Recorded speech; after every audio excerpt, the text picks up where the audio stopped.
What's up everybody, welcome back to another Wizard101 video.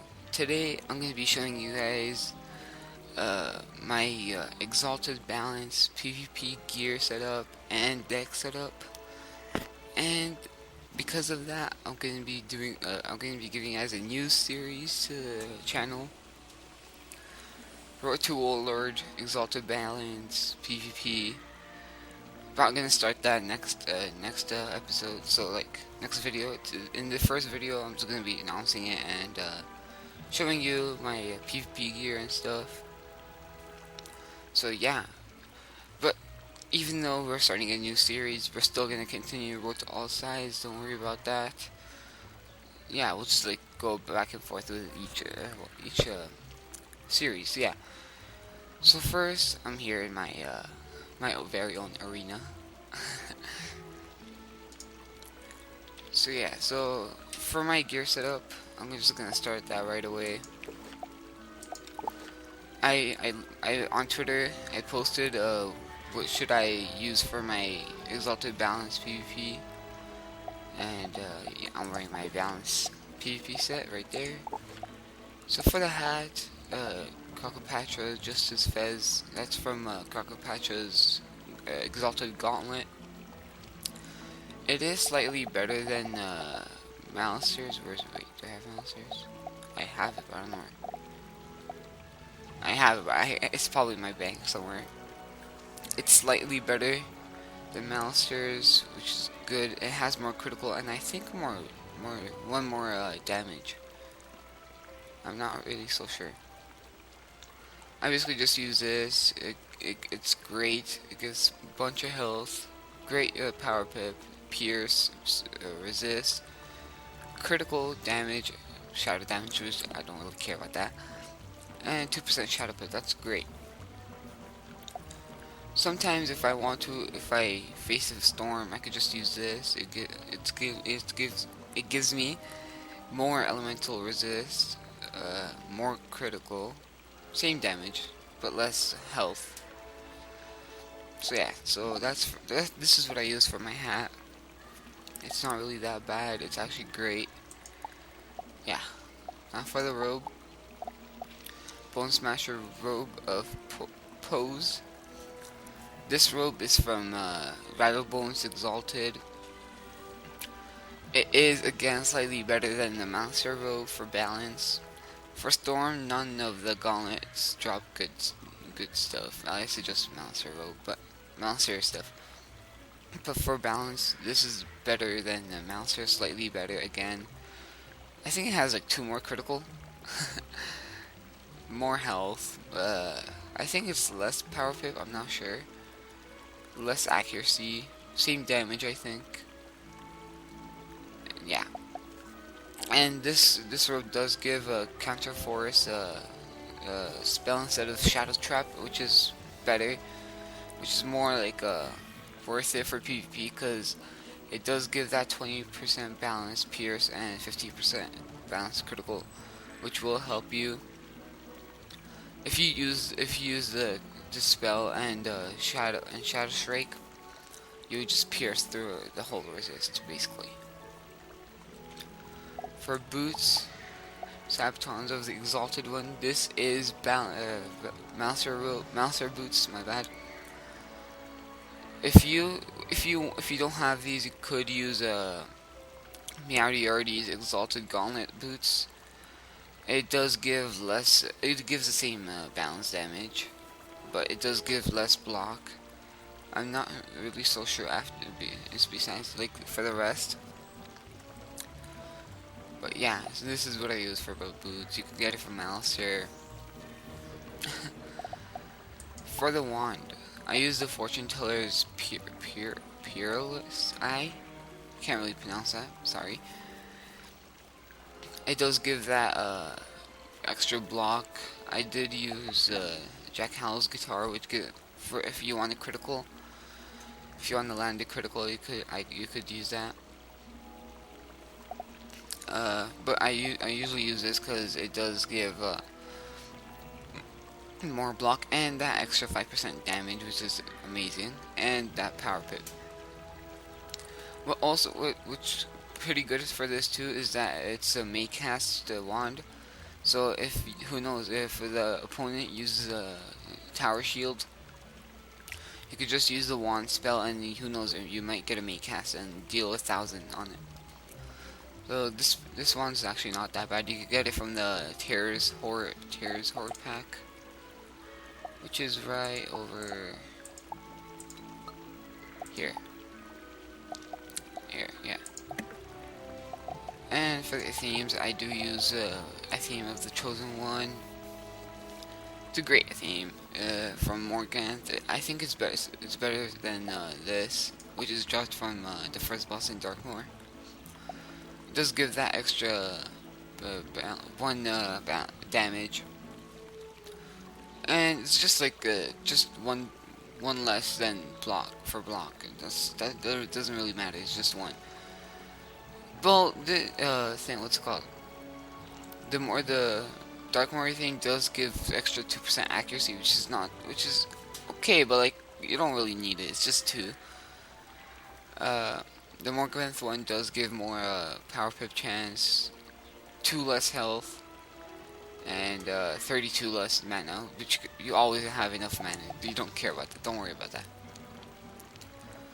And for the jewels, I use the 95 health, the 6% balance pierce, which is great, and 9% accuracy. I still don't have the 10 one, so it doesn't really matter. It's okay.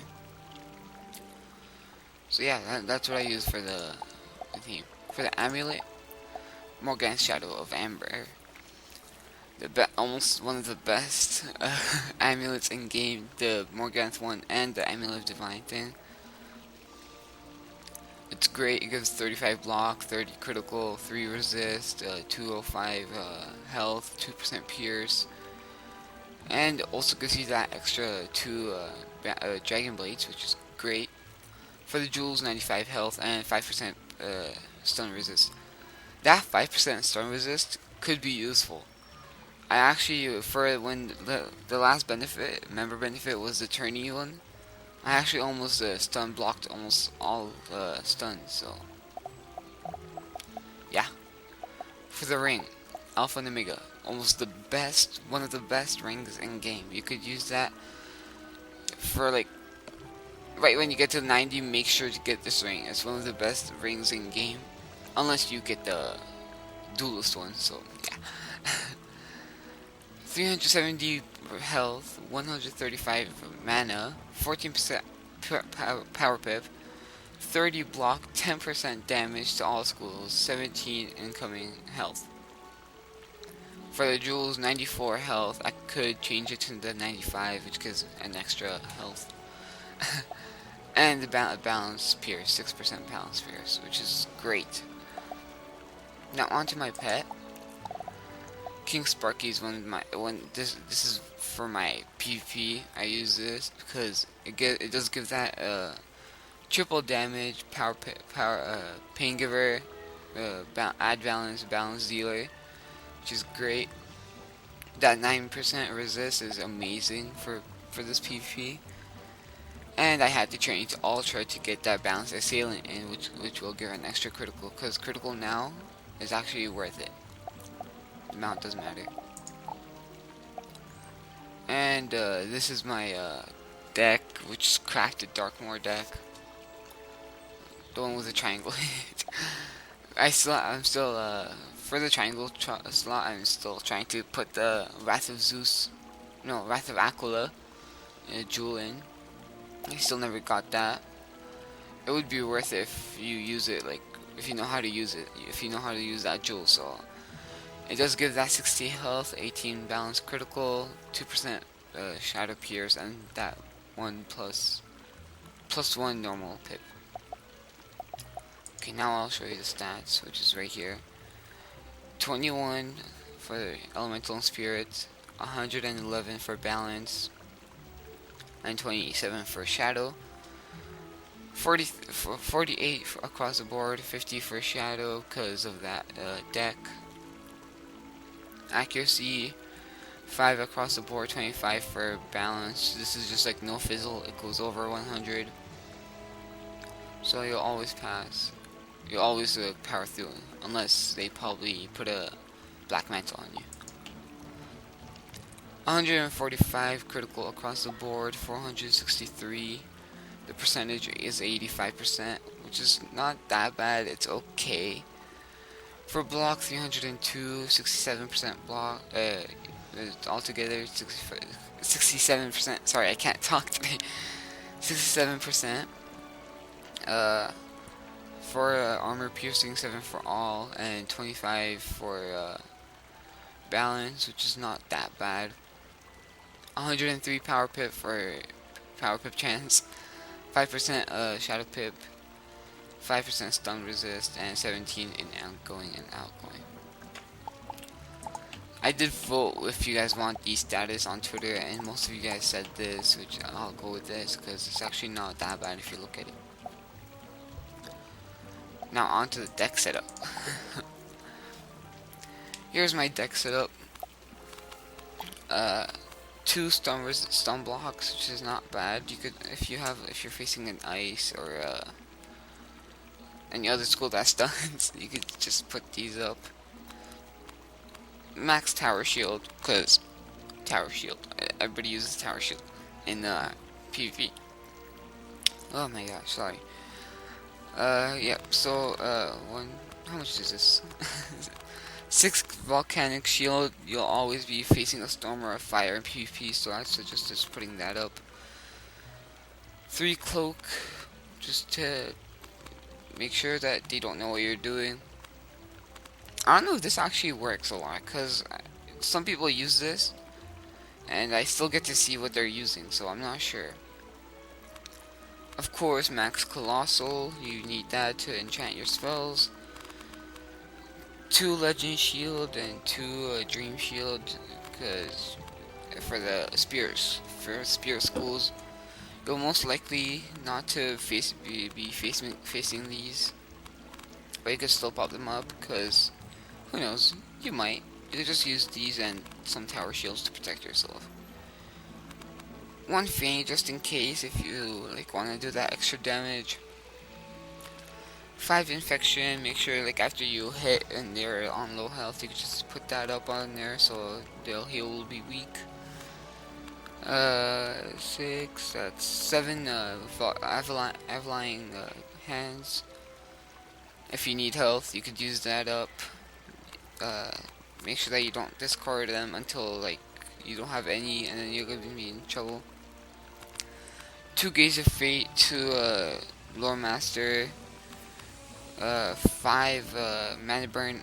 Mostly everybody is mad at balance because they have that Mana Burn and Supernova. Mana Burn is great, it's awesome. 5 pips to remove all, to do 80 damage per pip that they have. So if they have max power pip, it'll do mass. And they lose 3 pips, so that's good. Scorpion, just in case, to remove that extra tower shield, you could use that. Supernova to remove the bubble, and if you want, you could use it to remove tower shields. 5 unbalance, balance the spells, just in case you face a balance, and they might do the same thing for here to you. So yeah. Put up that extra shadow. Oh, sorry, that's just my phone. Put up that extra shadow strike just in case their resist is high. You could use that up. 50% pierce, which is amazing. So yeah, that's what this is what you should basically have for 1v1 if you want. Now for the TC, this is what I have. 4 conviction, just in case. You could use that up to get more block. It's 95% resist and 95 more block, not percent. So this could actually help you. Infel. Everybody needs that infel. You always should have it. So put in I don't know, 6. Is that 6? Yeah, that's 6. Just put in 6 infels. 1 empower just in case that you need that 3 extra pips. cleanse charm, that's great. You could use that up just in case if the fire ifrits you with that 90%. Is it 90 or 95? I'm not sure. You could use that up. 3 black mantles just in case if you want that extra fizzle, and you could build up pips. You see the things that are protecting you, you are protecting yourself and building up pips, which is great. Like, you could just like attack, I don't know, next round. Now this TC deck is basically your attack deck. This is where you keep your attacks. This is just to keep yourself safe, and if you want, yeah, and attacks, but yeah. But this is where your main attack deck is. 3 Gaze of Fate if you have enough pips. You could Gaze of Fate, add that 25% bubble up, and then you could just Lore Master and maybe GG. Who knows? So 3 of them right there, and just the 3, 6 Lore Masters. If you don't know how to get these, all you have to do is buy a Gargantuan TC from the person in Celestia. I don't remember the name. And just like use the enchants and discard, use more, make more, and yeah. So I made 50 of each, so they're right here. I made 50 of each right here. 40 the Lore Master, Savage Paw, Scorpion. I made extra supernovas. You gotta love that supernova. Savage Paw, it does that great damage and gives you 25% Balanced Blade, which is amazing, which will help you actually. Scorpion, again, if you want to do that last kill, it's gonna be quick kill. You could just use that up. And that supernova again to remove the bubbles and to do that extra damage. And a couple weakness, so yeah, that's not bad. So there you guys go. Make sure next episode, make sure you come back for the first episode of Road to All. Oh my God, Road to Warlord, Exalted Balance. I still never did Third Age. I only did tournaments, which I won once. That was bad. Yep, I never did anything for Third Age. I did get Warlord for Second Age, but that doesn't matter anymore. So yeah, next PvP video will be starting Third Age. Thank you guys for watching. I hope this actually helped for you for balance Exalted gear. I will do another setup for the normal gear, so yeah. This was just for Exalted balance, so don't worry about that. This is for balance, PvP. I will do another video for the normal balance wizard, so yeah. Thank you guys for watching. I hope this helped. Make sure to share it to your friends if they need help, and yeah. Like, comment, subscribe, comment what you think on my setup and deck setup. Yeah, I'll see you guys later.